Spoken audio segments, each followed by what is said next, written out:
छत्रपती संभाजीनगर येथील उपविभागीय कार्यालयासमोर समाजसेवक श्री वैजनाथ शामराव सुरवसे यांचे विविध मागण्यांसाठी कार्यालयासमोर आमरण उपोषण सुरू झालं आहे. तुळजापूर व नळदुर्ग या ठिकाणी घडलेल्या विविध प्रकारच्या घटना व त्यांनी केलेली आंदोलने, पोलीस स्टेशन, पंचायत समिती, गटविकास अधिकारी यांनी दिलेल्या आतापर्यंतच्या विनंती अर्ज, परंतु या ठिकाणी घडलेल्या कोणत्याही गुन्ह्यावर आतापर्यंत एकही गुन्हेगार पकडला गेलेला नसून पोलीसच गुन्हेगाराला पाठीशी घालत आहेत की काय, त्यामुळे आतापर्यंत गुन्हेगार मोकाट फिरत आहे आणि जिल्हा परिषद व उपविभागीय अधिकारी, पंचायत समिती, गटविकास अधिकारी व नळदुर्ग पोलीस स्टेशन तसेच तुळजापूर पोलीस स्टेशन यांचा भोंगळ कारभार पंचायत समिती, तुळजापूर गटविकास अधिकारी यांनी पंचायत समितीमध्ये चालवलेला आहे. भ्रष्टाचाराचा हा गंधोरा या ठिकाणी त्यांच्यावर संबंधित हल्ला केलेल्या अधिकाऱ्यांना निलंबित करण्यात यावे, अशी त्यांची मागणी आहे.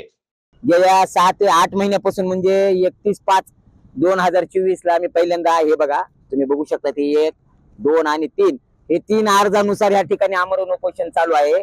आणि त्याच्या बाबतीत या ठिकाणी पाठपुरावा केलेली पूर्ण कागदपत्र आहेत ते सुद्धा दाखवीन मी. या ठिकाणी गट विकास अधिकारी आणि पंचायत समिती यांचा जो झालेला आहे कोट्यावधीचा जो भ्रष्टाचार झालेला आहे, त्या भ्रष्टाचाराच्या बाबतीत म्हणजे गंधोरा गाव आहे, या गंधोरा गावामध्ये कुठल्याही प्रकारचं ओरिजिनल काम झालेलं नाहीये. आणि प्रत्यक्षात एकाच कामाचं सांगतो, शेततळ जे आहे 1,10,00,000चं काहीतरी तळ आहे, ते तळ फक्त कागदपत्रावर दाखवलेलं आहे. या ठिकाणी ग्रामपंचायतीच्या जे भाग आहे त्यांनी बोगस काम करून कोट्यावधीचा अपहार केलेला आहे आणि लुटण्याचं काम केलेलं आहे. त्याच्या बाबतीत मी पंचायत समितीचे गट विकास अधिकारी यांना सुद्धा निवेदन आणि तक्रारी आणि जिल्हा परिषद धाराशिव यांच्या अधिकाऱ्यांना तसेच वरिष्ठ अधिकाऱ्यांना पूर्ण राष्ट्रपती, राज्यपाल,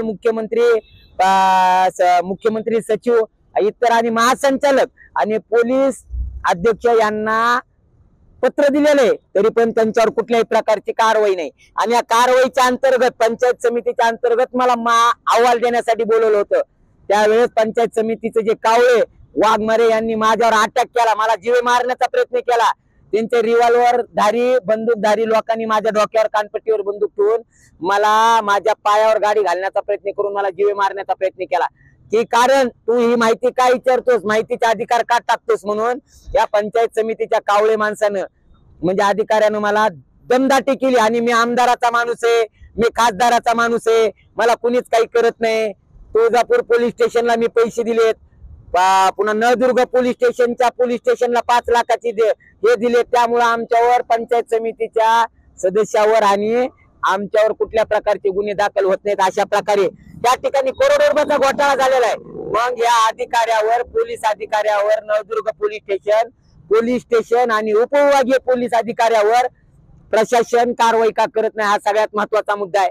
आणि पुन्हा दुसरा अर्ज बघा, पोलीस स्टेशनचा, तुळजापूर पोलीस स्टेशनच्या हद्दीमध्ये गेल्या 15 वर्षापासून आणि आताच्या काळामध्ये फक्त बोगस कारभार चालू आहे. या ठिकाणी 26/11/2024 ला 501/24 रोजी 501/2024च्या गुन्ह्यानुसार गुन्हा दाखल झालेला आहे. या ठिकाणी 4 थैली गांजा जप्त केलेला आहे. मग ही गांजा कुठे गेला? ज्या ठिकाणी तुम्ही कारवाई केली त्या कारवाईच्या ठिकाणच्या फुटेज कुठे आहेत?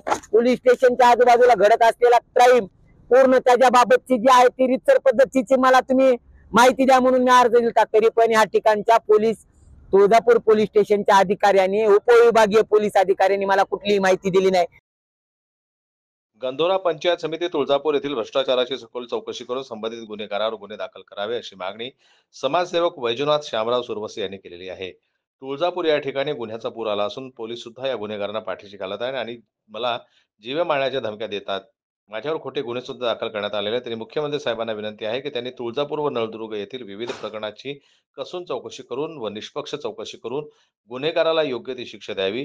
करिता मी वैजनाथ शामराव सुरवसे, उपविभागीय अधिकारी कार्यालय छत्रपती संभाजीनगर व विभागीय आयुक्त कार्यालय छत्रपती संभाजीनगर या ठिकाणी आमरण उपोषणाला सुरुवात केलेली आहे. जोपर्यंत मला न्याय मिळणार नाही तोपर्यंत हे आंदोलन, आमरण उपोषण सुरूच राहणार, असा इशारा त्यांनी यावेळी दिला.